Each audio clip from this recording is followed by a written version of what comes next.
वायव्य संहिता उत्तरखंड अध्याय पहला। ऋषियों के पूछने पर वासुदेव का श्री कृष्ण और उपमन्यु के मिलन का प्रसंग सुनाना। श्री कृष्ण को उपमन्यु से ज्ञान का और भगवान शंकर से पुत्र का लाभ। सूत जी कहते हैं, जो स्व संसार चक्र के परिभ्रमण में कारण रूप है तथा गौरी के युगल उरोजों में लगे हुए केसर से जिनका वक्षस्थल अंकित है, उन भगवान उमा वल्लभ शिव को नमस्कार है। उपमन्यु को भगवान शंकर की कृपा प्रसाद के प्राप्त होने का प्रसंग सुनाकर मध्याह्न काल में नित्य नियम के उद्देश्य से वासुदेव कथा बंद करके उठ गए।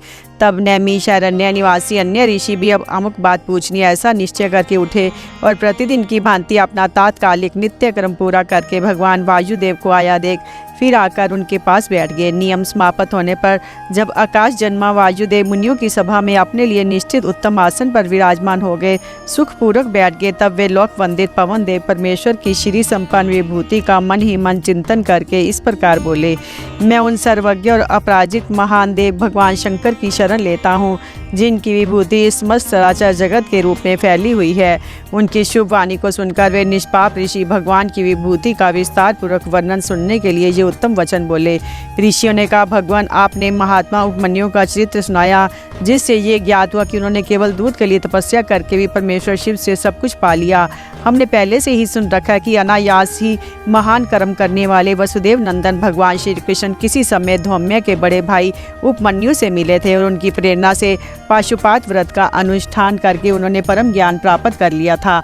अतः आप ये बताएं कि भगवान श्री कृष्ण ने अपने परम उत्तम पाशुपात ज्ञान किस प्रकार प्राप्त किया। वासुदेव बोले, अपनी इच्छा से अवतीर्ण होने पर भी सनातन वासुदेव ने मानव शरीर की निंदा सी करते हुए लोक संग्रह के लिए शरीर की शुद्धि की थी। वे पुत्र प्राप्ति के निमित्त तप करने के लिए उन महामुनि के आश्रम पर गए हुए थे, जहाँ बहुत से मुनि उपमन्यु जी का दर्शन कर रहे थे। भगवान श्री कृष्ण ने वहां आकर उनका दर्शन किया। उनके सारे अंग भस्म से उज्जवल दिखाई देते थे। मस्तक त्रिपुंड से अंकित था, रुद्राक्ष की माला ही उनका आभूषण थी। वह जटा मंडल से मंडित थे। शास्त्रों से वेद की भांति वे अपने शिष्यभूत महर्षियों से घिरे हुए थे और शिव जी के ध्यान में तत्पर वो शांत भाव से बैठे थे। उन महातेजस्वी उपमन्यु का दर्शन करके श्री कृष्ण ने उन्हें नमस्कार किया। उस समय उनके संपूर्ण शरीर में रोमांच हो आया। श्री कृष्ण ने बड़े आदर के साथ मुनि की 3 बार परिक्रमा की, फिर अत्यंत प्रसन्नता के साथ मस्तक झुका हाथ जोड़ उनका स्तवन किया। तदंतर उपमन्यु ने विधि पूर्वक मंत्रों से श्री कृष्ण के शरीर में भस्म लगाकर उनसे 12 महीने का साक्षात पशुपात व्रत करवाया। तत्पश्चात मुनि ने उन्हें उत्तम ज्ञान प्रदान किया। उसी समय से उत्तम व्रत का पालन करने वाले संपूर्ण दिव्य पाशुपात मुनि उन श्री कृष्ण को चारों ओर घेर कर उनके पास बैठे रहने लगे। फिर गुरु की आज्ञा से परम शक्तिमान श्री कृष्ण ने पुत्र के लिए सांब शिव की आराधना का उद्देश्य मन में लेकर तपस्या की। उस तपस्या से संतुष्ट हो 1 वर्ष के पश्चात पार्षदों सहित परम ऐश्वर्यशाली परमेश्वर सांब शिव ने उन्हें दर्शन दिया। श्री कृष्ण ने वर देने के लिए प्रकट हुए सुंदर अंग वाले महादेव जी को हाथ जोड़कर प्रणाम किया और उनकी स्तुति भी की। गणों सहित सांब सदा शिव का स्तवन करके श्री कृष्ण ने अपने लिए एक पुत्र प्राप्त किया। वह पुत्र तपस्या से संतुष्ट चित्त हुए साक्षात शिव ने श्री विष्णु को दिया था। चूंकि सांब शिव ने उन्हें अपना पुत्र प्रदान किया, इसलिए श्री कृष्ण ने जामवंती कुमार का नाम सांब ही रखा। इस प्रकार अमित पराक्रमी श्री कृष्ण को महर्षि उपमन्यु से ज्ञान लाभ और भगवान शंकर से पुत्र लाभ हुआ। इस प्रकार ये सब प्रसंग मैंने पूरा कह सुनाया। जो प्रतिदिन इसे कहता सुनता या सुनाता है, वह भगवान विष्णु का ज्ञान पाकर उन्हीं के साथ आनंदित होता है। अध्याय दूसरा। उपमन्यु द्वारा श्री कृष्ण को पाशुपात ज्ञान का उपदेश। ऋषियों ने पूछा, पाशुपात ज्ञान क्या है? भगवान शिव पशुपति कैसे हैं और अनायासी महान कर्म करने वाले भगवान श्री कृष्ण ने उपमन्यु से किस प्रकार प्रश्न किया था। वासुदेव, आप साक्षात शंकर के स्वरूप हैं, इसलिए ये सब बातें बताइए। तीनों लोकों में आपके समान दूसरा कोई वक्ता इन बातों को बताने में समर्थ नहीं है। सूत जी कहते हैं, उन महर्षियों की ये बात सुनकर वासुदेव ने भगवान शंकर का स्मरण करके इस प्रकार उत्तर देना आरंभ किया। वासुदेव बोले, महर्षियों, पूर्व काल में श्री कृष्ण रूपधारी भगवान विष्णु ने अपने आसन पर बैठे हुए महर्षि उपमन्यु से उन्हें प्रणाम करके न्यायपूर्वक यों प्रश्न किया। श्री कृष्ण ने कहा, भगवान महादेव जी ने देवी पार्वती को जिस दिव्य पाशुपात ज्ञान तथा अपनी संपूर्ण विभूति का उपदेश दिया था, मैं उसी को सुनना चाहता हूँ। महादेव जी पशुपति कैसे हुए? पशु कौन कहलाते हैं? वे पशु किन पाशों से बांधे जाते हैं और फिर किस प्रकार उनसे मुक्त होते हैं? महात्मा श्री कृष्ण के इस प्रकार पूछने पर श्रीमान उपमन्यु ने महादेव जी तथा देवी पार्वती को प्रणाम करके उनके प्रश्न के अनुसार उत्तर देना आरंभ किया। उपमन्यु बोले, देवकी नंदन, ब्रह्मा जी से लेकर स्थावर पर्यंत जो भी संसार के वशवर्ती चराचर प्राणी है, वे सबके सब भगवान शिव के पशु कहलाते हैं। हैं और उनके पति होने के कारण देवेश्वर शिव को पशुपति कहा गया है। वे पशुपति अपने पशुओं का मल और माया आदि पाशों से बांधते और भक्तिपूर्वक उनके द्वारा आराधित होने पर वे स्वयं ही उन्हें उन पाशों से मुक्त करते हैं। जो 24 तत्व हैं वे माया के कार्य एवं गुण हैं, वे ही विषय कहलाते हैं। जीवों को बांधने वाले पाश वे ही हैं। इन पाशों द्वारा ब्रह्मा से लेकर कीट पर्यंत समस्त पशुओं को बांधकर महेश्वर पशुपति देव उनसे अपना कार्य कराते हैं। उन महेश्वर की ही आज्ञा से प्रकृति पुरुषोचित बुद्धि को जन्म देती है। बुद्धि अहंकार को प्रकट करती है तथा अहंकार कल्याणदायी देवाधिदेव शिव की आज्ञा से 11 इंद्रियों और 5 तन्मात्राओं को उत्पन्न करता है। तन्मात्राएं भी उन्हीं महेश्वर के महान शासन से प्रेरित हो क्रमशः 5 महाभूतों को उत्पन्न करती है। वे सब महाभूत शिव की आज्ञा से ब्रह्मा से लेकर 3 पर्यंत देहधारियों के लिए देह की सृष्टि करते हैं। बुद्धि कर्तव्य का निश्चय करती है और अहंकार अभिमान करता है। चित्त चेतता है, मन संकल्प विकल्प करता है। श्रवण आदि ज्ञान इंद्रियां पृथक पृथक शब्द आदि विषयों को ग्रहण करती है। वे महादेव जी के आज्ञा बल से केवल अपने ही विषयों को ग्रहण करती हैं। वाक आदि कर्म इंद्रियां कहलाती हैं और शिव की इच्छा से अपने लिए नियत कर्म ही करती हैं, दूसरा कुछ नहीं। शब्द आदि जाने जाते हैं और बोलना आदि कर्म किए जाते हैं। इन सब के लिए भगवान शंकर की गुरुतर आज्ञा के उल्लंघन करना असंभव है। परमेश्वर शिव के शासन से ही आकाश सर्वव्यापी होकर समस्त प्राणियों को अवकाश प्रदान करता है। वायु तत्व प्राण आदि नाम भेदों द्वारा बाहर भीतर के संपूर्ण जगत को धारण करता है। अग्नि तत्व देवताओं के लिए हव्य और कव्य भोजी, पितरों के लिए कव्य पहुंचाता है। साथ ही मनुष्यों के लिए पाक आदि का भी कार्य करता है। जल सबको जीवन देता है। पृथ्वी संपूर्ण जगत को सदा धारण किए रहती है। शिव की आज्ञा संपूर्ण देवताओं के लिए अलंघनीय है। उसी से प्रेरित होकर देवराज इंद्र देवताओं का पालन, दैत्यों का दमन और तीनों लोकों का संरक्षण करते हैं। वरुण देव सदा जल तत्व के पालन और संरक्षण का कार्य संभालते हैं। साथ ही दंडनीय प्राणियों को अपने पाशों द्वारा बांध लेते हैं। धन के स्वामी यक्षराज कुबेर प्राणियों को उनके पुण्य के अनुरूप सदा धन देते हैं और उत्तम बुद्धि वाले पुरुष को संपत्ति के साथ ज्ञान भी प्रदान करते हैं। ईश्वर असाधु पुरुषों को निग्रह करते हैं तथा शेष शिव की ही आज्ञा से अपने मस्तक पर पृथ्वी को धारण करते हैं। उन शेष को श्री हरि की तामसी रौद्र मूर्ति कहा गया है, जो जगत का प्रलय करने वाली है। ब्रह्मा जी शिव की ही आज्ञा से संपूर्ण जगत की सृष्टि करते हैं तथा अपनी अन्य मूर्तियों द्वारा पालन और संहार का कार्य भी करते हैं। भगवान विष्णु अपनी त्रिविध मूर्तियों द्वारा विश्व का पालन, सृजन और संहार भी करते हैं। विश्व आत्मा भगवान हर भी तीनों रूपों में विभक्त हो संपूर्ण जगत का संहार, सृष्टि और रक्षा करते हैं। काल सबको उत्पन्न करता है, वही प्रजा की सृष्टि करता है तथा वही विश्व का पालन करता है। ये सब वह महाकाल की आज्ञा से प्रेरित होकर ही करता है। भगवान सूर्य उन्हीं की आज्ञा से अपने 3 अंशों द्वारा जगत का पालन करते, अपनी किरणों द्वारा वृष्टि के लिए आदेश देते और स्वयं ही आकाश में मेघ बनकर बरसते हैं। चंद्रभूषण शिव का शासन मानकर ही चंद्रमा औषधियों का पोषण और प्राणियों को आह्लादित करते हैं। साथ ही देवताओं को अपनी अमृतमयी कलाओं का पान करने देते हैं।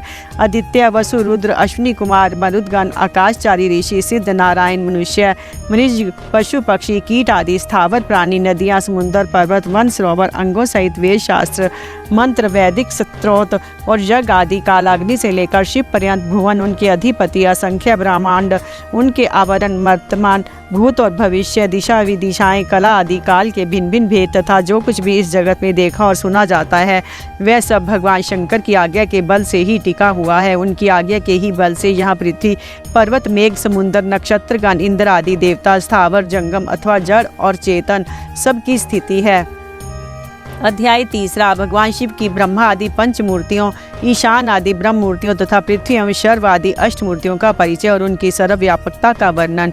उपमन्यु कहते हैं, श्री कृष्ण महेश्वर परमात्मा शिव की मूर्तियों से यह संपूर्ण चराचर जगत किस प्रकार व्याप्त है वह सुनो। ब्रह्मा, विष्णु, रुद्र, महेशान तथा सदाशिव, ये उन परमेश्वर की 5 मूर्तियां जाननी चाहिए जिनसे यह संपूर्ण विश्व विस्तार को प्राप्त हुआ है। इनके सिवा और भी उनके 5 शरीर हैं जिन्हें पंच ब्रह्म कहते हैं। इस जगत में कोई भी ऐसी वस्तु नहीं है जो उन मूर्तियों में व्याप्त ना हो। ईशान, पुरुष, अघोर, वामदेव और सद्योजात, ये महादेव जी की विख्यात 5 ब्रह्म मूर्तियां हैं। इनमें जो ईशान नामक उनकी आदि श्रेष्ठ मूर्ति है वह प्रकृति के साक्षात भोक्ता क्षेत्रज्ञ को व्याप्त करके स्थित है। मूर्तिमान प्रभु शिव की जो तत्पुरुष नामक मूर्ति है वह गुणों के आश्रय रूप भोग्य अव्यक्त में अधिष्ठित है। पिनाक पानी महेश्वर की जो अत्यंत पूजित अघोर नामक मूर्ति है वह धर्म आदि 8 अंगों से युक्त बुद्धि तत्व को अपना अधिष्ठान बनाती है। विधाता महादेव की वामदेव नामक मूर्ति को आगमवेता विद्वान अहंकार की अधिष्ठात्री बताते हैं। बुद्धिमान पुरुष अमित तेजस्वी शिव की सद्योजात नामक मूर्ति को मन की अधिष्ठात्री कहते हैं। विद्वान पुरुष भगवान शिव की ईशान नामक मूर्ति को श्रवणेन्द्रिय, वाणी, शब्द और व्यापक आकाश तत्व की स्वामिनी मानते हैं।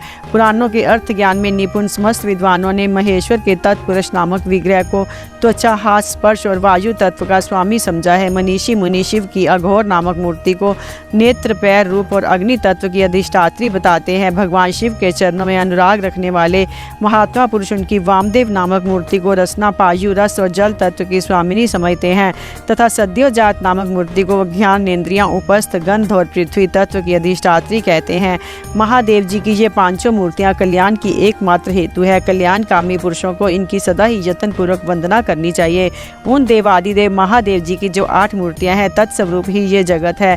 उन 8 मूर्तियों में ये विश्व उसी प्रकार ओतप्रोत भाव से स्थित है जैसे सूत में मन के पिरोए होते हैं। शर्व, भव, रुद्र, उग्र, भीम, पशुपति, ईशान तथा महादेव ये शिव की विख्यात 8 मूर्तियां हैं। महेश्वर की इन शर्वादि 8 मूर्तियों से क्रमशः भूमि, जल, अग्नि, वायु, क्षेत्रज्ञ, सूर्य और चंद्रमा अधिष्ठित होते हैं।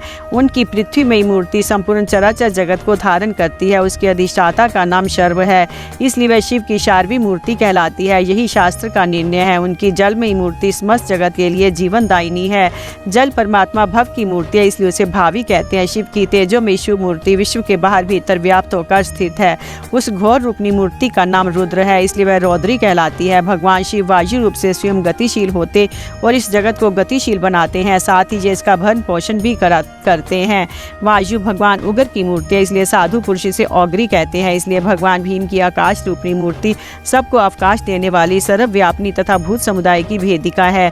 वह भीम नाम से प्रसिद्ध है। संपूर्ण नेत्रों में निवास करने वाली तथा संपूर्ण आत्माओं को अधिष्ठात्री शिव मूर्ति को पशुपति मूर्ति समझना चाहिए।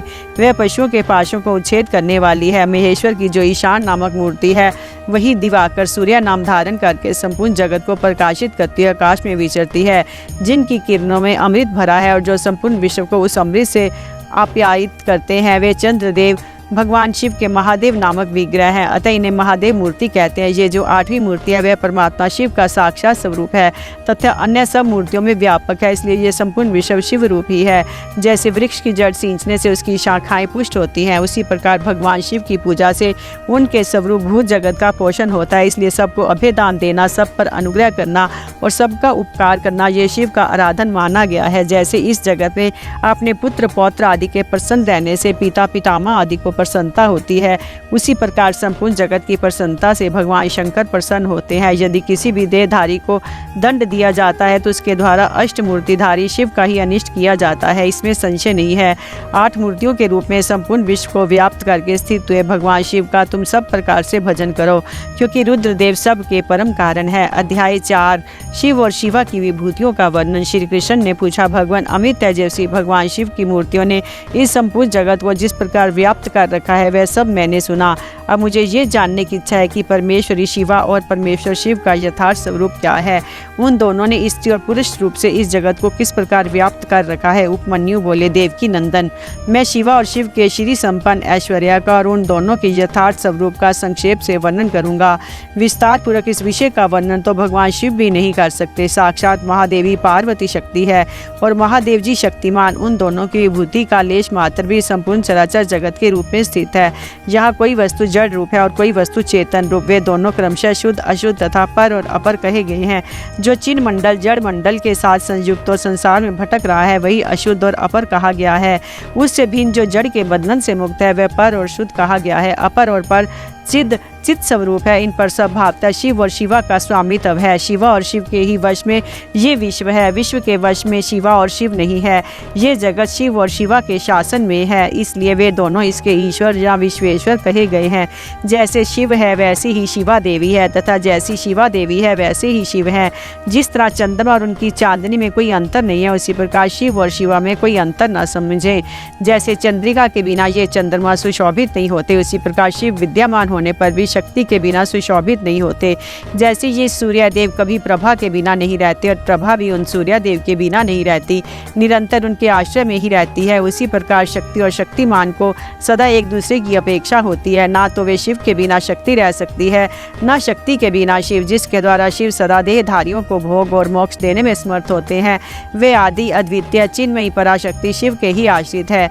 ज्ञानी पुरुष उसी शक्ति को सर्वेश्वर परमात्मा शिव के अनुरूप उन अलौकिक गुणों के कारण उनकी समधर्मणी कहते हैं। वे एकमात्र चिन्मयी पराशक्ति सृष्टि धर्मणी है। वही शिव की इच्छा से विभाग पूर्वक नाना प्रकार के विश्व की रचना करती है। वह शक्ति मूल प्रकृति, माया और त्रिगुणा 3 प्रकार की बताई गई है। उस शक्ति रूपनी शिवा ने ही इस जगत का विस्तार किया है। व्यवहार भेद से शक्तियों के 1, 2, 100, 1000 एवं बहुसंख्यक भेद हो जाते हैं। शिव की इच्छा से पराशक्ति शिव तत्व के साथ एकता को प्राप्त होती है। तब से कल्प के आदि में उसी प्रकार सृष्टि का प्रादुर्भाव होता है, जैसे तिल से तेल का। तदंतर शक्तिमान से शक्ति में क्रियामयी शक्ति प्रकट होती है। इसके विक्षुब्ध होने पर आदिकाल में पहले नाद की उत्पत्ति हुई, फिर नाद से बिंदु का प्राकट्य हुआ और बिंदु से सदाशिव देव का, उन सदाशिव से महेश्वर प्रकट हुए और महेश्वर से शुद्ध विद्या वह वाणी की ईश्वरी है। इस प्रकार त्रिशूलधारी महेश्वर से वागीश्वरी नामक शक्ति का प्रादुर्भाव हुआ, जो वर्णों के रूप में विस्तार को प्राप्त होती है और मातृका कहलाती है। तदंतर अनंत के समावेश में माया ने काल, नियति, कला और विद्या की सृष्टि की। कला से राहु तथा पुरुष हुए, फिर माया से त्रिगुणात्मिका अव्यक्त प्रकृति हुई। उस त्रिगुणात्मक अव्यक्त से तीनों गुण पृथक पृथक प्रकट हुए। उनके नाम है सत्व, रज और तम। इनसे ये संपूर्ण जगत व्याप्त है। गुणों में शोभ होने पर उनसे गुणेश नामक 3 मूर्तियां प्रकट हुई। साथ ही महत आदि तत्वों का क्रमशः प्रादुर्भाव हुआ। उन्हीं से शिव की आज्ञा के अनुसार असंख्य अंड पिंड प्रकट होते हैं, जो अनंत आदि विद्वेश्वर चक्रवर्तियों से अधिष्ठित है। शरीर अंतर के भेद से शक्ति के बहुत से भेद कहे गए हैं। स्थूल और सूक्ष्म के भेद से उनके अनेक रूप जानने चाहिए। रुद्र की शक्ति रौद्री, विष्णु की वैष्णवी, ब्रह्मा की ब्राह्मणी और इंद्र की इंद्राणी कहलाती है। यहाँ बहुत कहने से क्या लाभ, जिसे विश्व कहा गया है वह उसी प्रकार शक्ति आत्मा से व्याप्त है, जैसे शरीर अंतरात्मा से। अतः संपूर्ण स्थावर जंगम रूप जगत शक्ति में है। वह पराशक्ति परमात्मा शिव की कला कही गई है। इस तरह ये पराशक्ति ईश्वर की इच्छा के अनुसार चलकर चराचर जगत की सृष्टि करती है। ऐसे विज्ञ पुरुष को निश्चय ही ज्ञान, क्रिया और इच्छा अपनी इन 3 शक्तियों द्वारा शक्तिमान ईश्वर सदा संपूर्ण विश्व को व्याप्त करके स्थित होते हैं। ये इस प्रकार ना हो, इस तरह कार्यों का नियमन करने वाली महेश्वरी की इच्छा शक्ति नित्य है। उनकी जो ज्ञान शक्ति है वह बुद्धि रूप होकर कार्यकरण, कारण और प्रयोजन का ठीक ठीक निश्चय करती है, तथा शिव की जो क्रिया शक्ति है वह संकल्प रूपनी होकर उनकी इच्छा और निश्चय के अनुसार कार्य रूप संपूर्ण जगत की क्षण भर में कल्पना कर देती है। इस प्रकार तीनों शक्तियों में जगत का उत्थान होता है। पर सब धर्म वाली जो शक्ति है वह पराशक्ति से प्राप्ति प्रेरित होकर ही संपूर्ण जगत की सृष्टि करती है। इस तरह शक्तियों के संयोग से शिव शक्तिमान कहलाते हैं। शक्ति और शक्तिमान से प्रकट होने के कारण ये जगत शाक्त और शैव कहा गया है। जैसे माता पिता के बिना पुत्र का जन्म नहीं होता, उसी प्रकार भव और भवानी के बिना इस चराचर जगत की उत्पत्ति नहीं होती। स्त्री और पुरुष से प्रकट हुआ जगत स्त्री और पुरुष रूप ही है।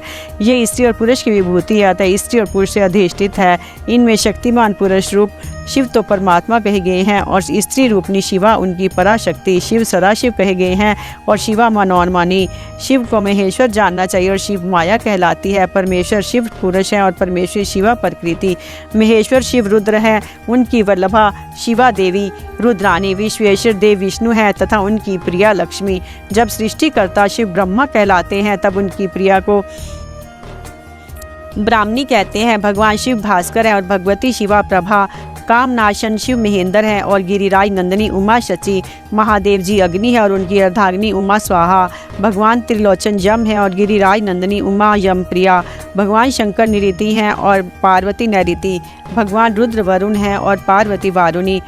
चंद्रशेखर शिव वायु हैं और पार्वती वायु प्रिया। शिव यक्ष हैं और पार्वती रिद्धि। चंद्रार्ध शेखर शिव चंद्रमा है और रुद्रवल्लभा उमा रोहिणी। परमेश्वर शिव ईशान है और परमेश्वरी शिवा उनकी पत्नी। नागराज अनंत को बले रूप में धारण करने वाले भगवान शंकर अनंत हैं और उनकी वल्लभा शिवा अनंता। काल शत्रु शिव कालाग्नि रुद्र हैं और काली कालांतक प्रिया है, जिनका दूसरा नाम पुरुष है। ऐसे स्वयंभू मनु के रूप में साक्षात शंभु ही हैं और शिव प्रिया उमा शतरूपा है। साक्षात महादेव दक्ष हैं और परमेश्वरी पार्वती परसूती। भगवान भव रुचि हैं और भवानी को ही विद्वान पुरुष आकुति कहते हैं। महादेव जी भृगु हैं और पार्वती ख्याति। भगवान रुद्र मरीचि हैं और शिव वल्लभा संभूति। भगवान गंगाधर अंगिरा हैं और साक्षात उमा समृति। चंद्रमौली पुलसत हैं और पार्वती प्रीति। त्रिपुर नाशक शिव पुरः हैं और पार्वती ही उनकी प्रिया है। यज्ञ विध्वंसी शिव क्रतु कहे गए हैं और उनकी प्रिया पार्वती सम्नति। भगवान शिव अत्रि हैं और साक्षात उमा अनसुआ। कालहंता शिव कश्यप हैं और महेश्वरी उमा देव माता अदिति। कामनाशन शिव वशिष्ठ हैं और साक्षात देवी पार्वती अरुधति। भगवान शंकर इस संसार के सारे पुरुष हैं और महेश्वरी शिवा ही संपूर्ण स्त्रियाँ। अतः सभी स्त्री पुरुष उन्हीं की विभूतियाँ हैं। भगवान शिव विषयी हैं और परमेश्वरी उमा विषय। जो कुछ सुनने में आता है वह सब उमा का रूप है और श्रोता साक्षात भगवान शंकर है। उस समस्त वस्तु समुदाय का रूप शंकर वल्लभा शिवा स्वयं धारण करती है तथा पूछने वाला जो पुरुष है वह बाल चंद्रशेखर विश्वात्मा शिव रूप ही है। भव वल्लभा उमा ही द्रष्टव्य वस्तुओं का रूप धारण करती है और दृष्टा पुरुष के रूप में शशिखंड मौली भगवान विश्वनाथ हैं। सब कुछ देखते हैं। संपूर्ण रस की राशि महादेवी है और उस रस का आस्वादन करने वाले मंगल में महादेव हैं। प्रेम समूह पार्वती है तथा प्रियतम विश्वभोजी शिव हैं। देवी महेश्वरी सदम नाम मंतव्य वस्तुओं का स्वरूप धारण करती है और विश्वात्मा महेश्वर महादेव उन वस्तुओं के मंता। भव वल्लभा पार्वती बौद्धव्य वस्तुओं का स्वरूप धारण करती है और शिशु शशि शेखर भगवान महादेव ही उन वस्तुओं के ज्ञाता हैं। सामर्थ्यशाली भगवान पिनाकी संपूर्ण प्राणियों के प्राण है और सबके प्राणों की स्थिति जल रूपनी माता पार्वती है। त्रिपुरांतक पशुपति की प्राण वल्लभा पार्वती देवी जब क्षेत्र का स्वरूप धारण करती है तब काल के भी काल भगवान महाकाल क्षेत्रज्ञ रूप में स्थित होते हैं। शूलधारी महादेव जी दिन है तो शूल पानी प्रिय पार्वती रात्रि। कल्याणकारी महादेव जी आकाश हैं और शंकर प्रिय पार्वती पृथ्वी। भगवान महेश्वर समुद्र हैं तो गिरिराज कन्या शिवा उसकी तटभूमि है। वृषभ ध्वज महादेव वृक्ष है तो विश्वेश्वर प्रिया उमा उस पर फैलने वाली लता है। भगवान त्रिपुरनाशक महादेव संपूर्ण पुलिंग रूप का स्वयं धारण करते हैं और महादेव मनोरमा देवी शिवा सारा स्त्रीलिंग रूप धारण करती है। शिव वल्लभा शिवा समस्त शब्द जाल का रूप धारण करती है और बालेंदु शेखर शिव संपूर्ण अर्थ का जिस जिस पदार्थ की जो शक्ति कही गई है वह शक्ति तो विश्वेश्वरी देवी शिवा है और वह सारा पदार्थ साक्षात महेश्वर है जो सबसे परे है, जो पवित्र है, जो पुण्यमय है तथा जो मंगल रूप है। उस वस्तु को महाभाग महात्माओं ने उन्हीं दिनों शिव पार्वती के तेज से विस्तार को प्राप्त हुई बताया है। जैसे जलते दीपक की शिखा समूचे घर को प्रकाशित करती है उसी प्रकार शिव पार्वती का ही ये तेज व्याप्त होकर संपूर्ण जगत को प्रकाश दे रहा है। ये दोनों शिवा और शिव स्वरूप हैं, सबका कल्याण करने वाले हैं।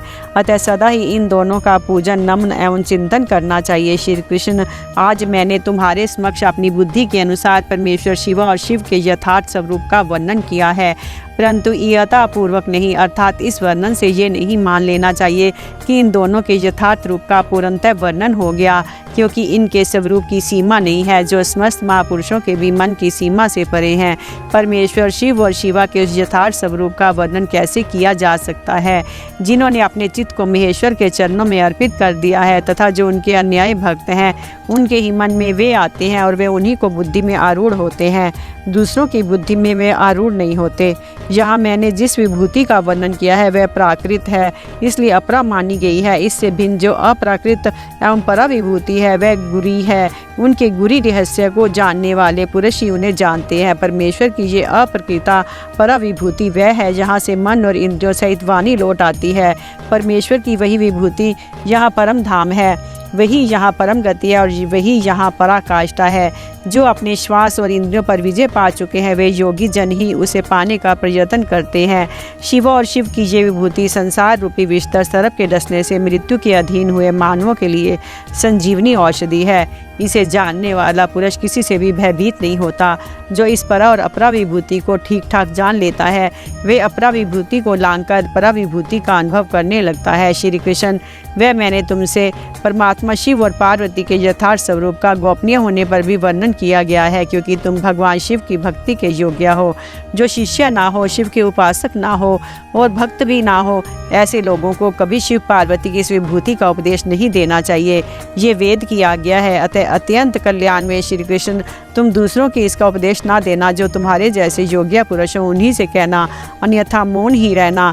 जो भीतर से पवित्र शिव का भक्त और विश्वासी हो वह यदि उसका कीर्तन करे तो मनोवांछित फल का भागी होता है। यदि पहले के प्रबल प्रतिबंधक कर्मों द्वारा प्रथम बार फल की प्राप्ति में बाधा पड़ जाए तो भी बारंबार साधन का अभ्यास करना चाहिए। ऐसा करने वाले पुरुष के लिए यहाँ कुछ भी दुर्लभ नहीं है। अभ्यास अध्याय 5वां। परमेश्वर शिव के यथार्थ स्वरूप का विवेचन तथा उनकी शरण में जाने से जीव के कल्याण का कथन उपमन्यु कहते हैं। यदुनंदन, ये चराचर जगत देवादि देव महादेव जी का स्वरूप है, परंतु पशु भारी पाय से बंधे होने के कारण जगत को इस रूप में नहीं जानते। महर्षिगण उन परमेश्वर शिव के निर्विकल्प परम भाव को न जानने के कारण उन एक का ही अनेक रूपों में वर्णन करते हैं। कोई उस परम तत्व को अपर पार ब्रह्म रूप कहते हैं, कोई पार ब्रह्म रूप बताते हैं और कोई आदि अंत से रहित उत्कृष्ट महादेव स्वरूप कहते हैं। पंच महाभूत इंद्रियां, अंतःकरण तथा पारकृत विषय रूप जड़ तत्व को अपर ब्रह्म कहा गया है। इससे भिन्न समाइष्ट चैतन्य का नाम पार ब्रह्म है। बृहत और व्यापक होने के कारण उसे ब्रह्म कहते हैं। प्रभो, वेदों एवं ब्रह्मा जी के अधिपति पार ब्रह्म परमात्मा शिव के वे पर और अपर दो रूप हैं। कुछ लोग महेश्वर शिव को विद्या रूपी स्वरूपी कहते हैं। इनमें विद्या चेतने और अविद्या अचेतना। ये विद्या रूप विश्व जगत गुरु भगवान शिव का रूप ही है, इसमें संदेह नहीं है, क्योंकि विश्व उनके वश में है। भ्रांति विद्या तथा पराविद्या या परम तत्व, ये शिव के 3 उत्कृष्ट रूप माने गए हैं। पदार्थों के विषय में जो अनेक प्रकार की असत्य धारणाएं हैं उन्हें भ्रांति कहते हैं। यथार्थ धारणा या ज्ञान का नाम विद्या है तथा जो विकल्प रहित परम ज्ञान है उसे परम तत्व कहते हैं। परम तत्व ही सत्य है, इससे विपरीत असत्य कहा गया है। सत्य और असत्य दोनों का ही पति होने के कारण शिव सद सतपति कहलाते हैं। अन्य महर्षियों ने क्षर अक्षर और उन दोनों से परे परम तत्व का प्रतिपादन किया है। संपूर्ण भूत क्षर है और जीवात्मा अक्षर कहलाता है। वे दोनों परमेश्वर के रूप हैं क्योंकि उन्हीं के अधीन हैं। शांत स्वरूप शिव उन दोनों से परे हैं, इसलिए क्षर अक्षर पर कहे गए हैं। कुछ महर्षि परम कारण रूप शिव को समाइष्ट व्यष्टि स्वरूप तथा समाइष्ट और व्यष्टि का कारण कहते हैं। अव्यक्त को समाइष्ट कहते हैं और व्यक्त को व्यष्टि। ये दोनों परमेश्वर शिव के ही रूप हैं क्योंकि उन्हीं की इच्छा से प्रवृत्त होते हैं। उन दोनों के कारण रूप में स्थित भगवान शिव परम कारण है। अतः कारणार्थ वेता ज्ञानी पुरुष ने समाइष्ट व्यष्टि का कारण बताते हैं। कुछ लोग परमेश्वर को जाति व्यक्ति स्वरूप कहते हैं, जिसका शरीर में भी अनुवर्तन है, वह जाति कही गई है। शरीर की जाति के आश्रित रहने वाली जो वैयावृत्ति है, जिसके द्वारा जाति भावना का आच्छादन और व्यक्ति की भावना का प्रकाशन होता है, उसका नाम व्यक्ति है। जाति और व्यक्ति दोनों ही भगवान शिव की आज्ञा से परिपालित है, अतः उन महादेव जी को जाति व्यक्ति स्वरूप कहा गया है। कोई शिव को प्रधान पुरुष व्यक्त और काल रूप कहते हैं। प्रकृति का ही नाम प्रधान है। जीवात्मा को ही क्षेत्रज्ञ कहते हैं। 23 तत्वों को मनीषी पुरुषों ने व्यक्त कहा है और जो कार्य प्रपंच के परिणाम का एकमात्र कारण है उसका नाम काल है। भगवान शिव इन सबके ईश्वर, पालक और धारण करता, प्रवर्तक, निर्वर्तक तथा अवरिभाव और तिरोभाव के एकमात्र हेतु है। वे स्वयं प्रकाश एवं अजन्मा है, इसीलिए उन महेश्वर को प्रधान पुरुष, अव्यक्त और काल रूप कहा गया है।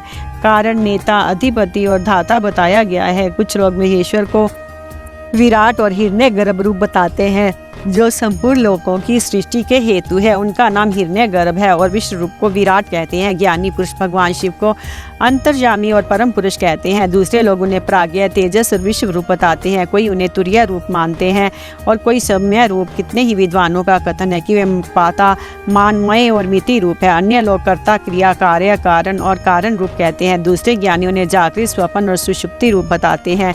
कोई भगवान शिव को तुरीय रूप कहते हैं, कोई तुरीयातीत, कोई निर्गुण बताते हैं, कोई सगुण, कोई संसारी कहते हैं, कोई असंसारी, कोई स्वतंत्र मानते हैं, कोई असवतंत्र, कोई उन्हें घोर समझते हैं, कोई सौम्य, कोई रागवान कहते हैं, कोई वीतराग, कोई निष्क्रिय बताते हैं, कोई सक्रिय। किन्हीं के कथनानुसार ये निरिंद्रिय हैं तो किन्हीं के मत में सेंद्रिय हैं। एक उन्हें ध्रुव कहता है तो दूसरा अध्रुव।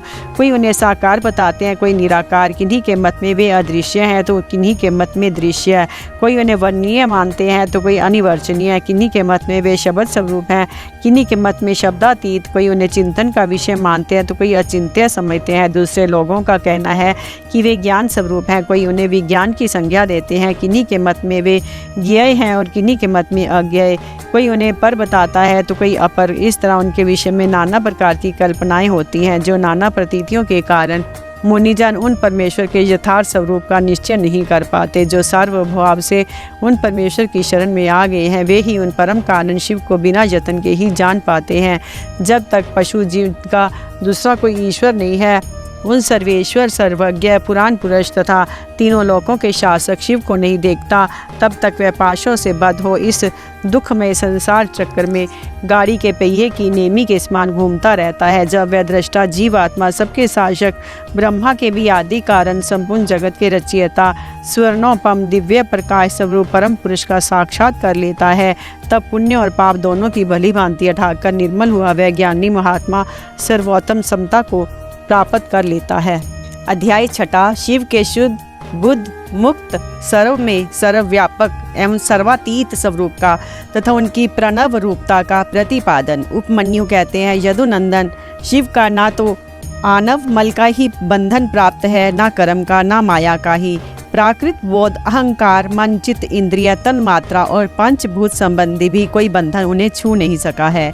अमित तेजस्वी शंभु को ना काल, ना कला, ना विद्या, ना नियति, ना राग और ना द्वेष रूप ही बंधन प्राप्त हैं।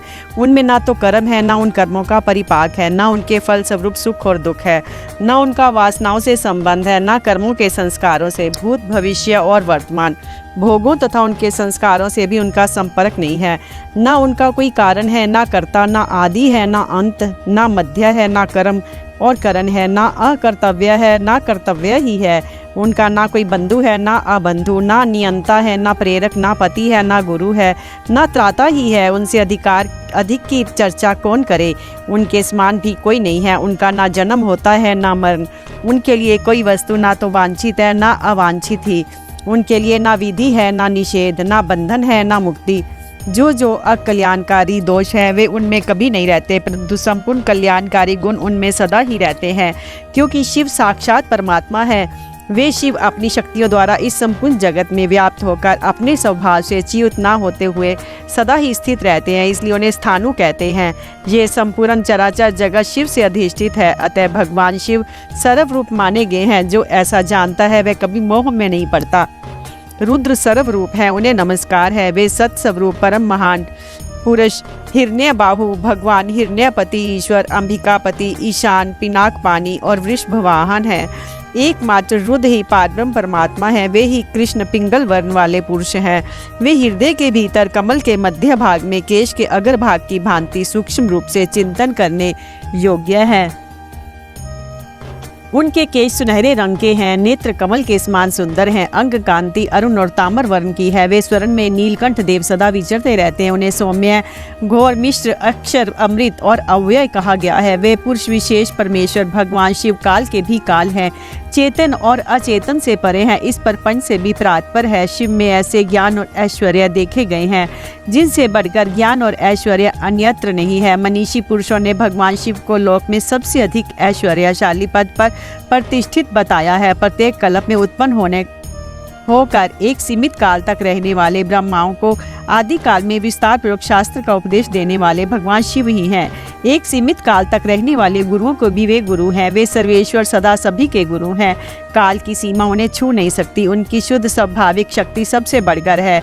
उन्हें अनुपम ज्ञान और नित्य अक्षय शरीर प्राप्त है। उनके ऐश्वर्य की कहीं तुलना नहीं है। उनका सुख अक्षय और बल अनंत है। उनमें असीम तेज, प्रभाव, पराक्रम, क्षमा और करुणा भरी है। वे नित्य परिपूर्ण है। उन्हें सृष्टि आदि से अपने लिए कोई प्रयोजन नहीं है। दूसरों पर परम अनुग्रह ही उनके समस्त कर्मों का फल है। प्रणव उन परमात्मा शिव का वाचक है। शिव, रुद्र आदि नामों से प्रणव ही सबसे उत्कृष्ट माना गया है। प्रणव वाच्य शंभु के चिंतन और जप से जो सिद्धि प्राप्त होती है वही परा सिद्धि है, इसमें संशय नहीं है। इसलिए शास्त्रों के पारंगत मनस्वी विद्वान वाच्य और वाचक की एकता स्वीकार करते हुए महादेव जी को प्रणव रूप कहते हैं। मांडुक्य उपनिषद में प्रणव की 4 मात्राएं बताई गई हैं, अकार, उकार, मकार और नाद। अकार को ऋग्वेद कहते हैं, उकार यजुर्वेद रूप कहा गया है, मकार सामवेद है और नाद अर्थवेद की श्रुति है। अकार महाबीज है, वह रजोगुण तथा सृष्टिकर्ता ब्रह्म है। उकार प्रकृति रूपा योनि है, वह सत्वगुण तथा पालनकर्ता श्री हरि हैं। मकार जीवात्मा एवं बीज है, वह तमोगुण तथा संहार करता रुद्र है। नाद परम पुरुष परमेश्वर है, वह निर्गुण एवं निष्क्रिय शिव हैं।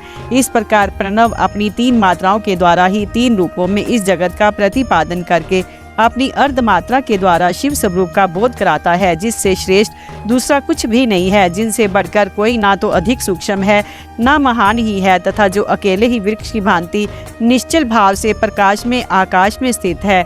उन परम पुरुष परमेश्वर शिव से ये संपूर्ण जगत परिपूर्ण है। अध्याय 7वां परमेश्वर की शक्ति का ऋषियों द्वारा साक्षात्कार, शिव के प्रसाद से प्राणियों की मुक्ति, शिव की सेवा भक्ति तथा 5 प्रकार के शिव धर्म का वर्णन। उपमन्यु कहते हैं परमेश्वर शिव की स्वाभाविक शक्ति विद्या है, जो सबसे विलक्षण है। वह एक होकर भी अनेक रूप से भासित होती है, जैसे सूर्य की प्रभा एक होकर भी अनेक रूप में प्रकाशित होती है।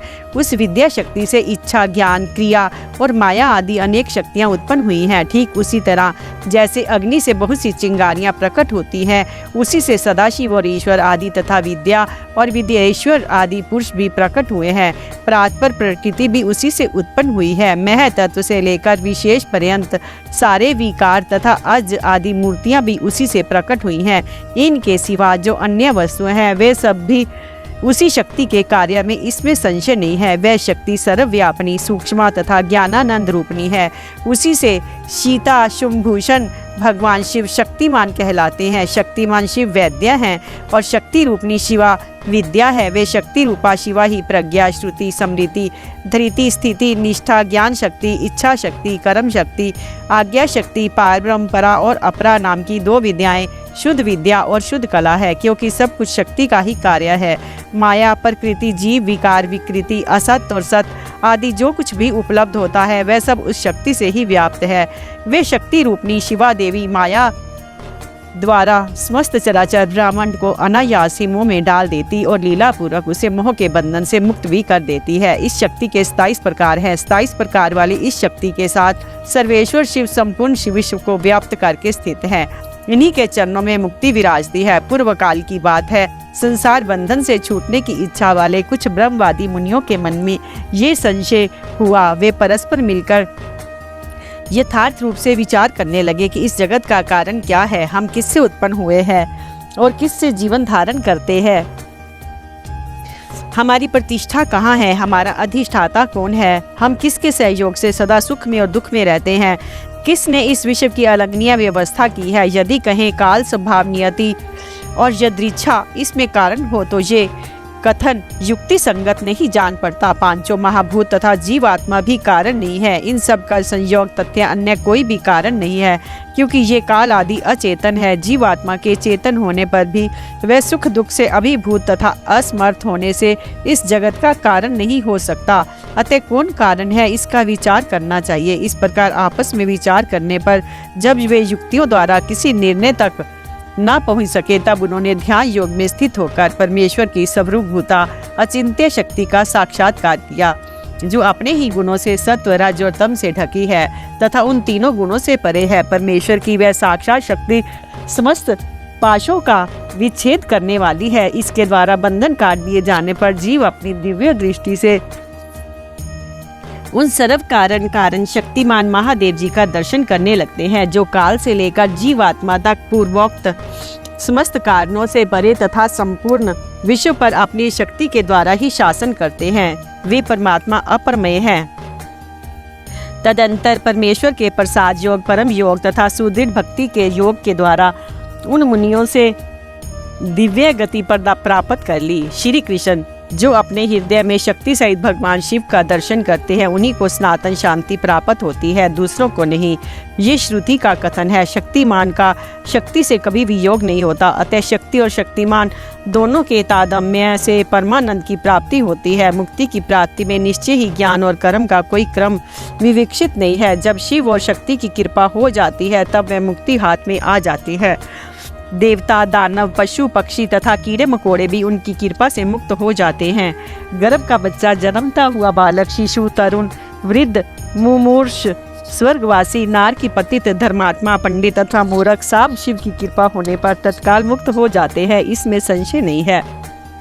परमेश्वर अपनी स्वाभाविक करुणा से अयोग्य भक्तों के भी विविध मलों को दूर करके उन पर कृपा करते हैं, इसमें संदेह नहीं है। भगवान की कृपा से ही भक्ति होती है और भक्ति से ही उनकी कृपा होती है। अवस्था भेद का विचार करके विद्वान पुरुष इस विषय में मोहित नहीं होता है।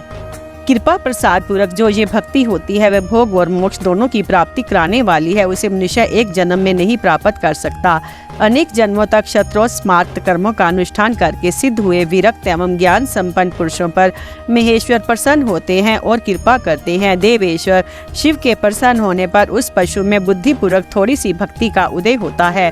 तब वह ये अनुभव करने लगता है कि भगवान शिव मेरे स्वामी हैं। फिर तपस्या पूर्वक वह नाना प्रकार के शैव धर्मों के पालन में संलग्न होता है। उन धर्मों के पालन में बारंबार लगे रहने से उसके हृदय में पराभक्ति का प्रादुर्भाव होता है। उस पराभक्ति से परमेश्वर का परम प्रसाद उपलब्ध होता है। प्रसाद से संपूर्ण पापों से छुटकारा मिलता है और छुटकारा मिल जाने पर परमानंद की प्राप्ति होती है। जिस मनुष्य का भगवान शिव में थोड़ा सा भी भक्ति भाव है वह 3 जन्मों के बाद अवश्य मुक्त हो जाता है। उसे इस संसार में योनि यंत्र की पीड़ा नहीं सहनी पड़ती। सांगा और अनंगा जो सेवा है उसी को भक्ति कहते हैं। उसके फिर 3 भेद होते हैं, मानसिक, वाचिक और शारीरिक। शिव के रूप आदि का जो चिंतन है उसे मानसिक सेवा कहते हैं। जप आदि वाचिक सेवा है और पूजन आदि कर्म शारीरिक सेवा है। इन त्रिविध साधनों से संपन्न होने वाले जो ये सेवा है इसे शिव धर्म भी कहते हैं। परमात्मा शिव ने 5 प्रकार का शिव धर्म बताया है। तप, कर्म, जप, ध्यान और ज्ञान। लिंग पूजन आदि को कर्म कहते हैं। चंद्रायन और व्रत का नाम तप है।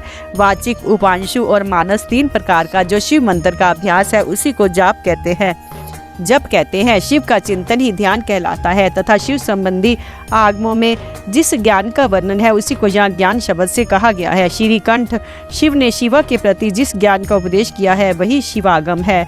शिव के आश्रित जो भक्तजन हैं उन पर कृपा करके कल्याण के एकमात्र साधक इस ज्ञान का उपदेश किया गया है। अतः कल्याणकामी बुद्धिमान पुरुष को चाहिए कि वह परम कारण शिव में भक्ति को बढ़ाए तथा विषय शक्ति का त्याग करे। अध्याय 8वां शिव ज्ञान, शिव की उपासना ते देवताओं का उनका दर्शन।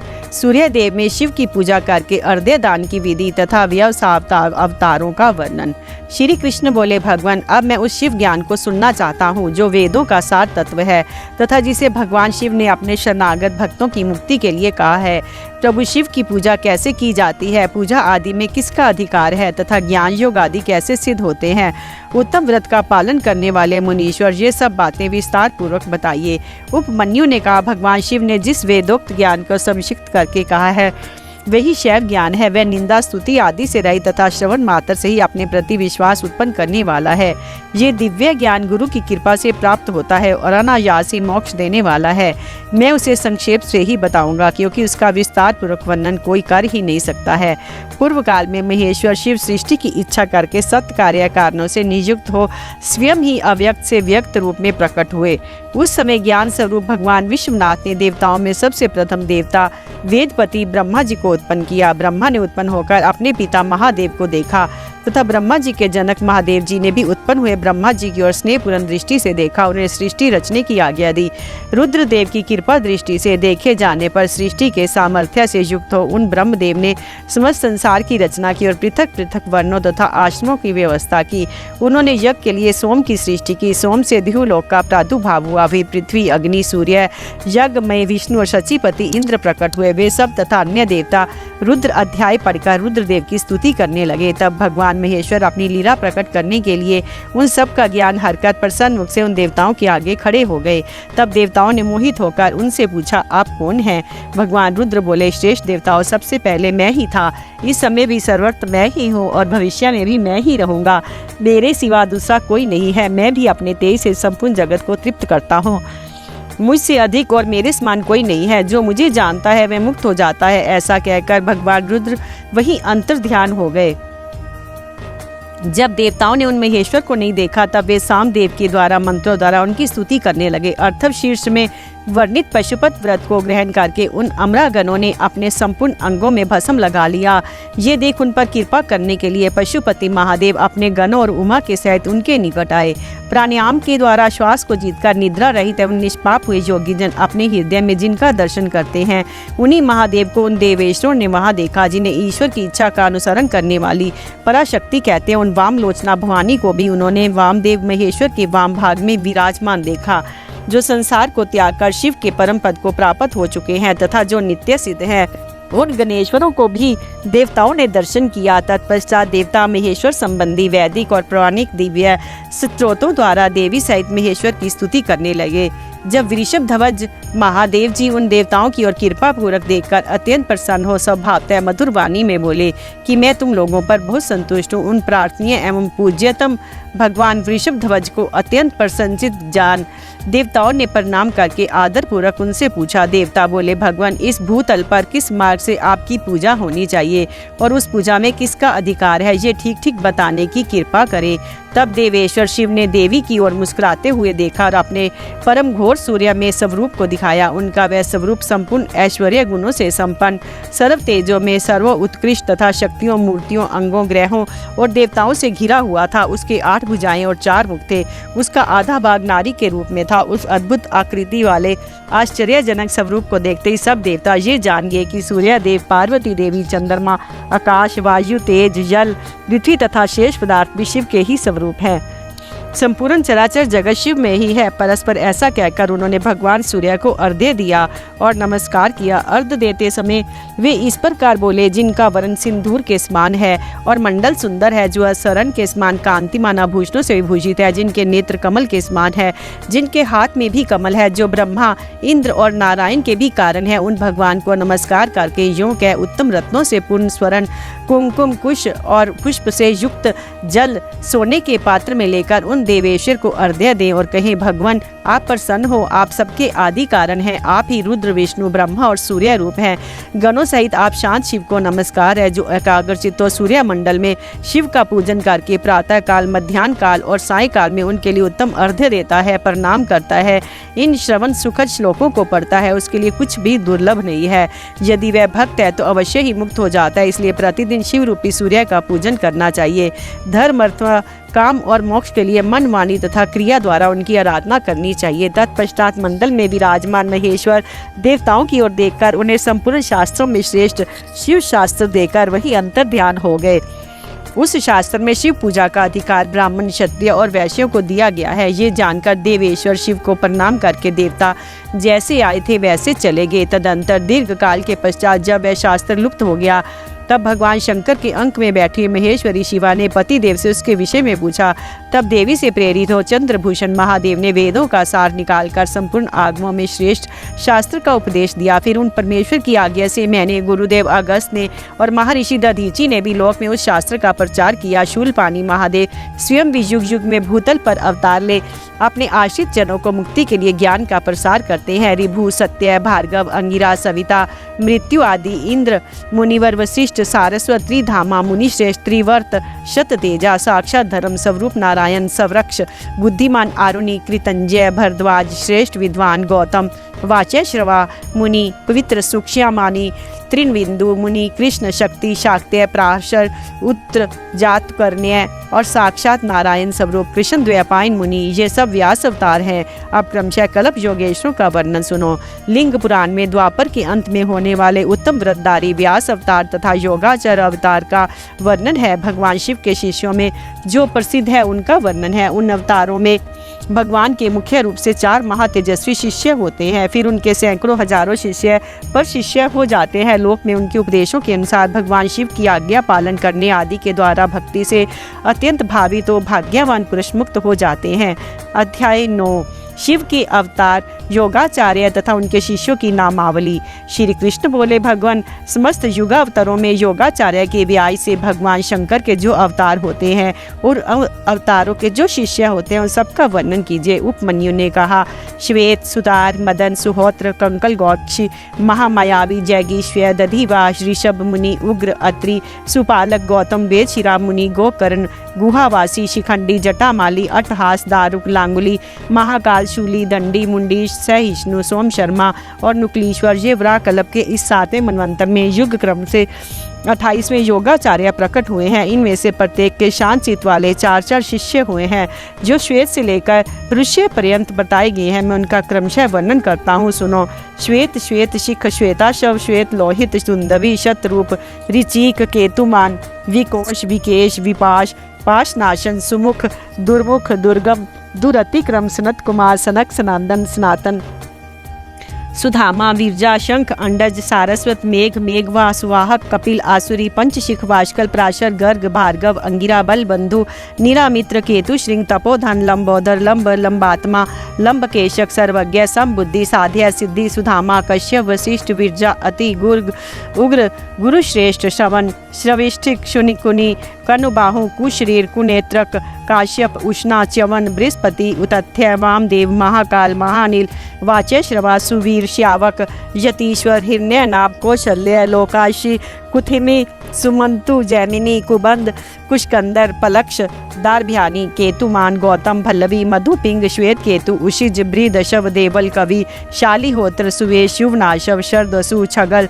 कुंभकर्ण, कुंभ, प्रबाहुक, अलूक, विद्युत, शंभुक, आश्वलायन, अक्षपाद, कनाद, अलूक, वत्स, कुशिक, गर्ग, मित्रक और ऋष्य, ये योगाचार्य रूपी महेश्वर के शिष्य हैं। इनकी संख्या 112 है। ये सबके सब सिद्ध पशुपत है। इनका शरीर भस्म से विभूषित रहता है। ये संपूर्ण शास्त्रों के तात्वज्ञ, वेद और वेदांगों के प्रांगत विद्वान, शिवाश्रम में अनुरक्त, शिव ज्ञान प्रायण, सब प्रकार की आसक्तियों से मुक्त, एकमात्र भगवान शिव में ही मन को लगाए रखने वाले, संपूर्ण द्वंद्वों को सहने वाले, धीर, सर्वभूत हितकारी, सरल, कोमल, स्वस्थ, क्रोध शून्य, जितेंद्रिय होते हैं। रुद्राक्ष की माला ही इनका आभूषण है। उनके मस्तक त्रिभुवन से अंकित होते हैं। उनमें से कोई तो शिखा के रूप में जटा धारण करते हैं। किन्हीं के सारे केश ही जटा रूप होते हैं। कोई कोई ऐसे हैं जो जटा नहीं रखते हैं और कितने ही सदा माथा मुंडाए रहते हैं। वे प्रायः फल मूल का आहार करते हैं, प्राणायाम साधन में तत्पर होते हैं। मैं शिव का हूँ, इस अभिमान से युक्त होते हैं, सदा शिव के ही चिंतन में लगे रहते हैं। उन्हें संसार रूपी विश्व वृक्ष के अंकुर को मत डाला है। वे सदा परम धाम में जाने के लिए ही कटिबद्ध होते हैं। जो योगाचार्यों सहित इन शिष्यों को ज्ञान मानकर सदा शिव की आराधना करता है, वह शिव का सायुज्य प्राप्त कर लेता है। इसमें कोई अन्यथा विचार नहीं करना चाहिए। अध्याय 10वां, भगवान शिव के प्रति श्रद्धा भक्ति की आवश्यकता का प्रतिपादन, शिव धर्म के 4 पादों का वर्णन एवं ज्ञान योग के साधनों तथा शिव धर्म के अधिकारियों का निरूपण, शिव पूजन के अनेक प्रकार एवं अन्य चित्त से भजन की महिमा। तदंतर श्री कृष्ण के प्रश्न करने पर उपमन्यु मंदराचल पर घटित हुए शिव पार्वती संवाद को प्रस्तुत करते हुए बोले, श्री कृष्ण, एक समय देवी पार्वती ने भगवान शिव से पूछा, महादेव, जो आत्म तत्व आदि के साधन में नहीं लगे हैं तथा जिनका अंतःकरण पवित्र एवं वशीभूत नहीं है, ऐसे मंदमती मृत्यु लोकवासी जीव आत्माओं के वश में आप किस उपाय से हो सकते हैं? महादेव जी बोले, देवी, यदि साधक के मन में श्रद्धा भक्ति ना हो तो पूजन, कर्म, तपस्या, जप, आसन आदि ज्ञान तथा अन्य साधन से भी मैं उसके वशीभूत नहीं होता हूँ। यदि मनुष्य की मुझ में श्रद्धा हो तो जिस किसी भी हेतु से उसके वश में हो जाता हूँ, फिर तो वह मेरा दर्शन, स्पर्श, पूजन एवं मेरे साथ संभाषण भी कर सकता है। अतः जो मुझ में वश में करना चाहे उसे पहले मेरी प्रति श्रद्धा करनी चाहिए। श्रद्धा ही सब धर्म का हेतु है। वही इस लोक में वर्णाश्रमी पुरुषों की रक्षा करने वाली है। जो मानव अपने वर्ण आश्रम धर्म के पालन में लगा रहता है, उसी की मुझ में श्रद्धा होती है, दूसरे की नहीं। वर्ण आश्रमी पुरुषों के संपूर्ण धर्म वेदों से सिद्ध हैं। पूर्व काल में ब्रह्मा जी ने मेरी ही आज्ञा लेकर उनका वर्णन किया था।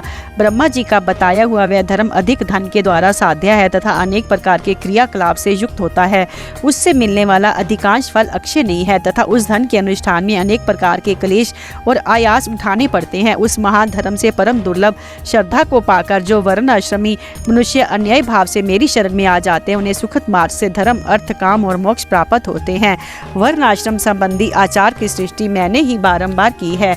उसमें भक्ति भाव रखकर जो मेरे हो गए हैं उन्हीं वर्ण आश्रमों को मेरी उपासना में अधिकार है, दूसरे का नहीं। ये मेरी निश्चित आज्ञा है। मेरी आज्ञा के अनुसार धर्म मार्ग से चलने वाली वर्णाश्रमी पुरुष मेरी शरण में आ मेरे कृपा प्रसाद से मल और माया आदि पाशों से मुक्त हो जाते हैं तथा मेरे पुनरावृत्ति रहित धाम में पहुंचकर मेरा उत्तम साधर्म्य प्राप्त करके परमानंद में निमग्न हो जाते हैं। इसलिए मेरे बताए हुए वर्ण धर्म को पाकर अथवा ना पाकर भी जो मेरी शरण ले मेरा भक्त बन जाता है, वह स्वयं ही अपनी आत्मा का उद्धार कर लेता है।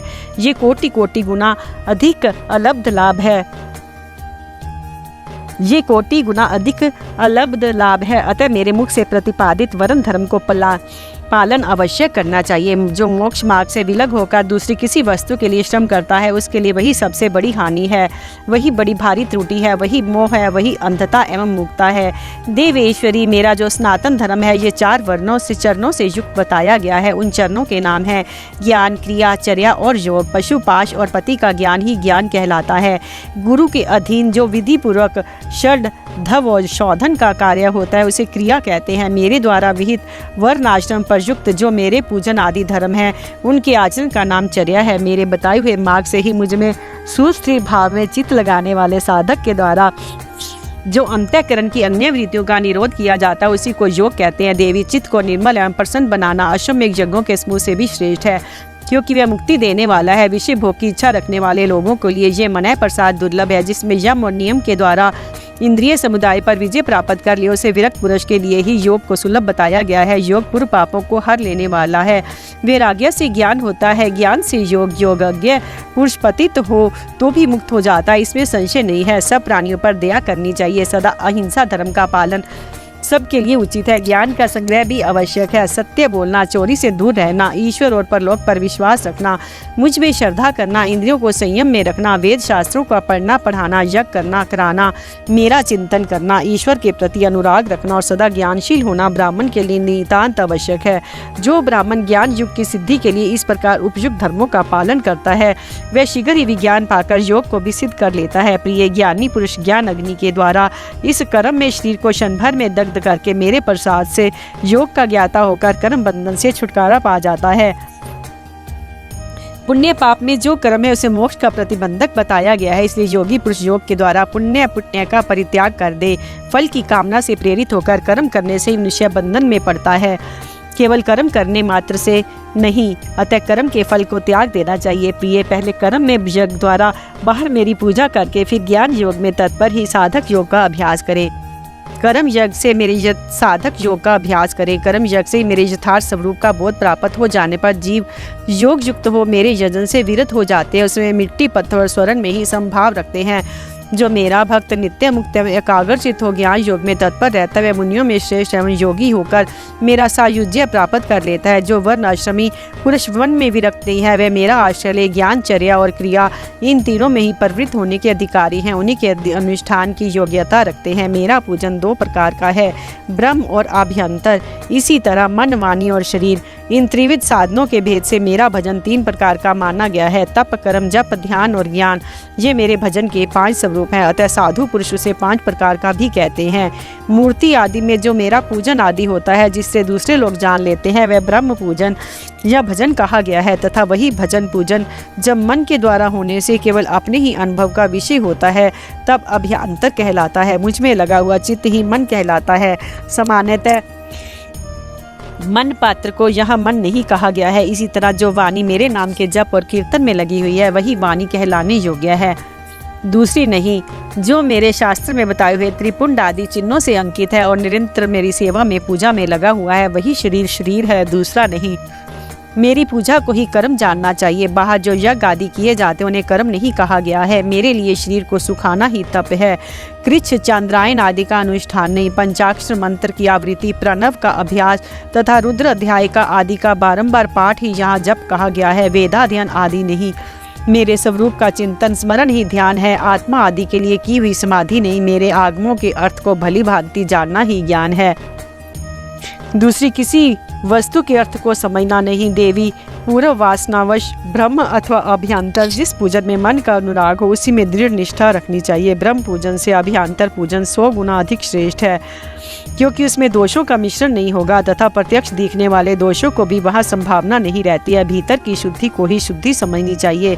बाहरी शुद्धि को शुद्धि नहीं कहते हैं। जो आंतरिक शुद्धि से रहित है वे बाहर से शुद्ध होने पर भी अशुद्ध ही है। देवी ब्रह्मा और अभ्यंतर दोनों ही प्रकार का भजन भाव पूर्वक ही होना चाहिए, बिना भाव के नहीं। भाव रहित भजन जो एकमात्र विप्लंब का ही कारण होता है। मैं तो सदा ही कृतकृत्य एवं पवित्र हूँ, मनुष्य मेरा क्या करेंगे। उनके द्वारा किए गए ब्रह्मा अथवा अभ्यंतर पूजन में उनका जो भाव है उसी को मैं ग्रहण करता हूँ। देवी क्रिया का एकमात्र आत्मा भाव ही है, वही मेरा सनातन धर्म है। मन, वाणी और कर्म द्वारा कहीं भी किंचन मात्र भी फल की इच्छा न रखकर क्रिया करनी चाहिए। देवेश्वरी, फल का उद्देश्य रखने से मेरा आश्रय लघु हो जाता है, क्योंकि फलार्थी को यदि फल न मिला तो वे मुझे छोड़ सकता है। सती साध्वी देवी, फलार्थी होने पर जिस साधक का चित्त मुझ में ही प्रतिष्ठित है उसे उसके भाव के अनुसार फल मैं अवश्य देता हूँ। जिनका मन फल की इच्छा न रखकर भी मुझ में ही लगा हो परंतु पीछे वे फल चाहने लगे हों, वे भक्त भी मुझे प्रिय हैं। जो पूर्व संस्कारवश ही फलाफल की चिंता न करके विवश हो मेरी शरण लेते हैं वे एक भक्त मुझे अधिक प्रिय हैं। परमेश्वरी, उन भक्तों के लिए मेरी प्राप्ति से बढ़कर दूसरा कोई वास्तविक लाभ नहीं है तथा मेरे लिए भी वैसे भक्तों की प्राप्ति से बढ़कर और कोई लाभ नहीं है। मुझ में समर्पित हुआ उनका भाव मेरे अनुग्रह से ही उनको मानो बलपूर्वक परम निर्वाण पूर्वक फल प्रदान करता है। जिन्होंने अपने चित्त को मुझे समर्पित कर दिया है, अतएव जो मेरे अन्यायी भाव हैं भक्त हैं वे महात्मा पुरुष ही मेरे धर्म के अधिकारी हैं। उनके 8 लक्षण बताए गए हैं। मेरे भक्तजनों के प्रति स्नेह, मेरी पूजा का अनुमोदन, स्वयं की भी मेरी पूजन में प्रवृत्ति, मेरे लिए ही शारीरिक चेष्टाओं का होना, मेरी कथा सुनने में भक्ति भाव, सदा सुनते समय स्वर, नेत्र और अंगों में विकार का होना, बारंबार मेरी स्मृति और सदा मेरे आश्रित रहकर ही जीवन निर्वाह करना।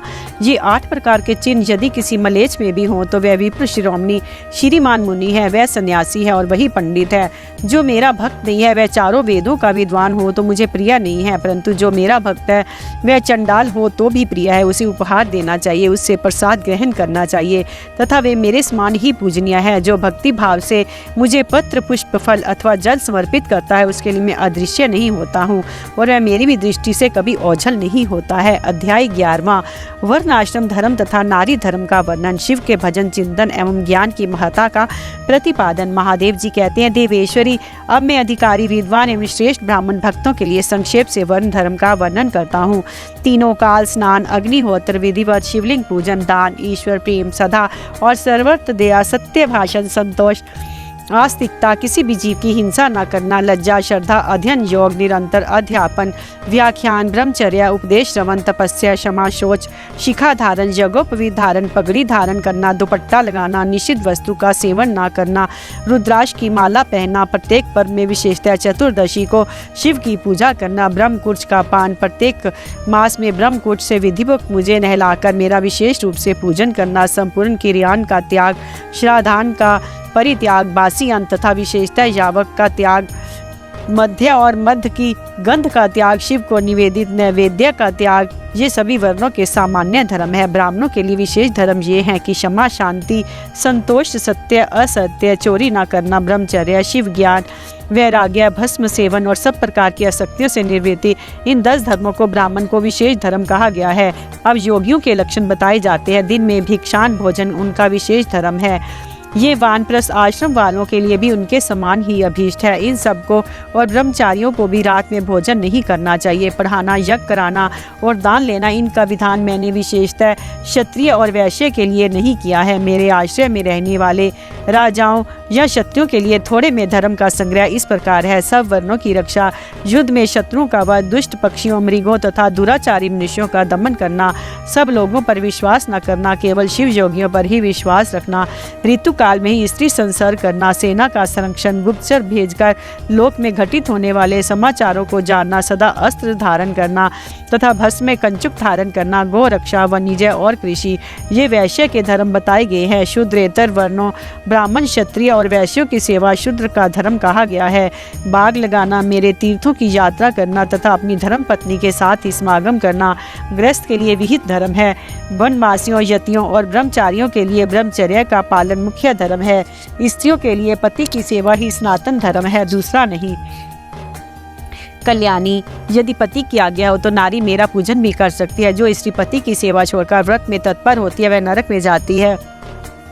इस विषय में विचार करने की आवश्यकता नहीं है। अब मैं विधवा स्त्रियों के सनातन धर्म का वर्णन करूंगा। व्रत, दान, तप, शौच, भूमि शयन, केवल रात में ही भोजन, सदा ब्रह्मचर्य का पालन, भस्म अथवा जल से स्नान, शांति, मौन, क्षमा, विधि पूर्वक सब जीवों को अन्न का वितरण, अष्टमी, चतुर्दशी, पूर्णिमा तथा विशेषतः एकादशी को विधिवत उपवास और मेरा पूजन, ये विधवा स्त्रियों के धर्म है। देवी, इस प्रकार मैंने संक्षेप से अपने आश्रम का सेवन करने वाले ब्राह्मणों, क्षत्रियों, वैश्यों, सन्यासियों, ब्रह्मचारियों तथा वानप्रस्थों और ग्रस्तों का धर्म का वर्णन किया। साथ ही शूद्रों और नारियों के लिए भी सनातन धर्म का उपदेश दिया। देवेश्वरी, तुम्हें सदा मेरा ध्यान और मेरे षडाक्षर मंत्र का जप करना चाहिए। यही संपूर्ण वेदोक्त धर्म है। यही धर्म तथा अर्थ का संग्रह है। लोक में जो मनुष्य अपनी इच्छा से मेरे विग्रह की सेवा का व्रत धारण किए हुए हैं, पूर्व जन्म की सेवा के संस्कार से युक्त होने के कारण भावातिरेक से संपन्न हैं, वे स्त्री आदि विषयों में अनुरक्त हो या विरक्त, पापों से उसी प्रकार लिप्त नहीं होते जैसे जल से कमल का पत्ता। मेरे प्रसाद से विष्णु विशुद्ध हुए उन विवेकी पुरुषों को मेरे स्वरूप का ज्ञान हो जाता है। फिर उनके लिए कर्तव्य अकर्तव्य का विधि निषेध नहीं रह जाता। समाधि तथा शरणागत भी आवश्यक नहीं रहती। जैसे मेरे लिए कोई विधि निषेध नहीं है वैसे ही उनके लिए भी नहीं है। परिपूर्ण होने के कारण जैसे मेरे लिए कुछ साध्य नहीं है, उसी प्रकार उन कृत्य ज्ञान योगियों के लिए भी कोई कर्तव्य नहीं रह जाता है। वे मेरे भक्तों के हित के लिए मानव भाव का आश्रय लेकर भूतल पर स्थित है। उन्हें रुद्र लोक से परिभ्रष्ट रुद्र ही समझना चाहिए, इसमें संशय नहीं है। जैसे मेरी आज्ञा ब्रह्मा आदि देवताओं की कार्य में प्रवृत्त करने वाली है, उसी प्रकार उन शिव योगियों की आज्ञा भी अन्य मनुष्य की कर्तव्य कर्म में लगाने वाली है। वे मेरी आज्ञा के आधार हैं। उनमें अतिशय सद्भाव भी है, इसलिए उनका दर्शन करने मात्र से ही सब पापों का नाश हो जाता है तथा प्रशस्त फल की प्राप्ति को सूचित करने वाले विश्वास की भी वृद्धि होती है। जिन पुरुषों का मुझ में अनुराग है उन्हें इन बातों का भी ज्ञान हो जाता है जो पहले कभी उनके देखने, सुनने या अनुभव में नहीं आई होती हैं। उनमें अकस्मात कंप, स्वेद, अश्रुपात, कंठ में सवरिकार तथा आनंद आदि भावों का बारंबार उदय होने लगता है। ये सब लक्षण उनमें कभी एक एक करके अलग अलग प्रकट होते हैं और कभी संपूर्ण भावों को एक साथ उदय होने लगता है। कभी विलग न होने वाली इन मंद, मध्यम और उत्तम भावों द्वारा उन श्रेष्ठ सत्पुरुषों की पहचान करनी चाहिए। जैसे जब लोहा आग में तपकर लाल हो जाता है तब केवल लोहा नहीं रह जाता, उसी तरह मेरा सानिध्य प्राप्त होने से वे केवल मनुष्य नहीं रह जाते, मेरा स्वरूप हो जाते हैं। हाथ पैर आदि के साथ धर्म्य से मानव शरीर धारण करने पर भी वे वास्तव में रुद्र हैं। उन्हें प्राकृतिक मनुष्य समझकर विद्वान पुरुष उनकी अवहेलना ना करें। जो मूर्छित मानव उनके प्रति अवहेलना करते हैं वे अपनी आयु, लक्ष्मी, कुल और शील को त्याग कर नरक में गिरते हैं। अथवा बहुत कहने से क्या लाभ। जिस किसी भी उपाय से मुझ में चित्त लगाना कल्याण की प्राप्ति का एकमात्र साधन है। उपमन्यु कहते हैं, इस प्रकार परमात्मा श्री कंठनाथ शिव ने तीनों लोकों के हित के लिए ज्ञान के सारभूत अर्थ का संग्रह प्रकट किया है। संपूर्ण वेद शास्त्र, इतिहास, पुराण और विद्याएं इस विज्ञान संग्रह की विस्तृत व्याख्याएं हैं। ज्ञान, ज्ञेय, अनुष्ठेय, अधिकार, साधन और साध्य, इन 6 अर्थों को ही ये संक्षिप्त संग्रह बताया गया है। श्री कृष्ण जो शिव और शिवा संबंधी ज्ञान अमृत से तृप्त हैं और उनकी भक्ति से संपन्न है, उसके लिए बाहर भीतर कुछ भी कर्तव्य शेष नहीं है। इसलिए क्रमशः ब्रह्म और अभ्यंतर कर्म को त्याग कर ज्ञान से ज्ञेय का साक्षात करके फिर उस साधनभूत ज्ञान को भी त्याग दें। यदि चित्त शिव में एकाग्र नहीं है तो कर्म करने से भी क्या लाभ। यदि चित्त एकाग्र ही है तो कर्म करने की क्या आवश्यकता है। अतः बाहर और भीतर के कर्म करके या ना करके जिस किसी भी उपाय से भगवान शिव में चित्त लगाए, जिनका चित्त भगवान शिव में लगा है और जिनकी बुद्धि सुस्थिर है, ऐसे सत्पुरुषों को इही लोक और परलोक में भी सर्वत्र परमानंद की प्राप्ति होती है। यहाँ ओम नमः शिवाय इस मंत्र से सब सिद्धियां सुलभ होती हैं। अतः प्रावर, विभूति, उत्तम मध्यम ऐश्वर्य की प्राप्ति के लिए इस मंत्र का ज्ञान प्राप्त करना चाहिए। अध्याय 12 पंचाक्षर मंत्र के महात्म का वर्णन। श्री कृष्ण बोले, सर्वज्ञ महर्षि परवर, आप संपूर्ण ज्ञान के महासागर हैं। अब मैं आपके मुख से पंचाक्षर मंत्र के महात्म का तत्वतः वर्णन सुनना चाहता हूँ। उपमन्यु ने कहा, देवकी नंदन, पंचाक्षर मंत्र के महात्म का विस्तार पूर्वक वर्णन तो 100 करोड़ वर्षों में भी नहीं किया जा सकता। अतः संक्षेप में उसकी महिमा सुनो। वेद में तथा शैवागम में दोनों जगह ये षडाक्षर प्रणव सहित पंचाक्षर मंत्र समस्त शिव भक्तों के संपूर्ण अर्थ का साधक कहा गया है। इस मंत्र में अक्षर तो थोड़े ही हैं, परंतु ये महान अर्थ से संपन्न उत्पन्न है। ये वेद का सार तत्व है, मोक्ष देने वाला है, शिव की आज्ञा से सिद्ध है, संदेश शून्य है तथा शिव स्वरूप वाक्य है। ये नाना प्रकार की सिद्धियों से युक्त दिव्य लोगों के मन को प्रसन्न एवं निर्मल करने वाला, सुनिश्चित अर्थ वाला अथवा निश्चय मनोरथ को पूर्ण करने वाला तथा परमेश्वर का गंभीर वचन है। इस मंत्र का मुख से सुखपूर्वक उच्चारण होता है। सर्वज्ञ शिव ने संपूर्ण देहधारियों के सारे मनोरथों की सिद्धि के लिए इस ओम नमः शिवाय मंत्र का प्रतिपादन किया है। ये आदि षडाक्षर मंत्र संपूर्ण विद्याओं का बीज मूल है। जैसे वट के बीज में महान वृक्ष छिपा हुआ है, उसी प्रकार अत्यंत सूक्ष्म होने पर भी इस मंत्र को महान अर्थ से परिपूर्ण समझना चाहिए। ओम इस एकाक्षर मंत्र में तीनों गुणों से अतीत, सर्वज्ञ, सर्वकर्ता, द्युतिमान, सर्वव्यापी प्रभु शिव प्रतिष्ठित हैं। ईशान आदि जो सूक्ष्म एकाक्षर रूप ब्रह्म है, वे सब नमः शिवाय इस मंत्र में क्रमशः स्थित हैं। सूक्ष्म षडाक्षर मंत्र में पंच ब्रह्म रूपधारी साक्षात भगवान शिव सब भावतः वाच्य वाचक भाव से विराजमान है। अपरमय होने के कारण शिव वाच्य है और मंत्र उनका वाचक माना गया है। शिव और मंत्र का ये वाच्य वाचक भाव अनादिकाल से चला आ रहा है। जैसे ये घोर संसार सागर अनादिकाल से प्रवृत्त है, उसी प्रकार संसार से छुड़ाने वाले भगवान शिव भी अनादिकाल से ही नित्य विराजमान है। जैसे औषध रोगों को स्वभावतः शत्रु है, उसी प्रकार भगवान शिव संसार दोषों के स्वाभाविक शत्रु माने गए हैं। यदि ये भगवान विश्वनाथ ना होते तो ये जगत अंधकार में हो जाता, क्योंकि प्रकृति जड़ और जीवात्मा अज्ञानी, अतः इन्हें प्रकाश देने वाला परमात्मा ही है। प्रकृति से लेकर परमाणु पर्यंत जो कुछ भी जड़ रूप तत्व है, वह किसी बुद्धिमान कारण के बिना स्वयं करता नहीं देखा गया है। जीवों के लिए धर्म करने और अधर्म से बचने का उपदेश दिया जाता है, उनके बंधन और मोक्ष भी देखे जाते हैं। अतः विचार करने से सर्वज्ञ परमात्मा शिव के बिना प्राणियों के आदि सर्व की सिद्धि नहीं होती। जैसे रोगी वैद्य के बिना सुख से रहित हो क्लेश उठाते हैं, उसी प्रकार सर्वज्ञ शिव का आश्रय न लेने से संसारी जीव नाना प्रकार के क्लेश भोगते हैं। अतः ये सिद्ध हुआ कि जीवों का संसार सागर से उद्धार करने वाले स्वामी अनादि सर्वज्ञ परिपूर्ण सदाशिव विद्यमान है। वे प्रभु आदि मध्य और अंत से रहित हैं, स्वभाव से ही निर्मल है तथा सर्वज्ञ एवं परिपूर्ण है। उन्हें शिव नाम से जानना चाहिए। शिव नाम शिवागम से उनके स्वरूप का विशुद्ध रूप से वर्णन है।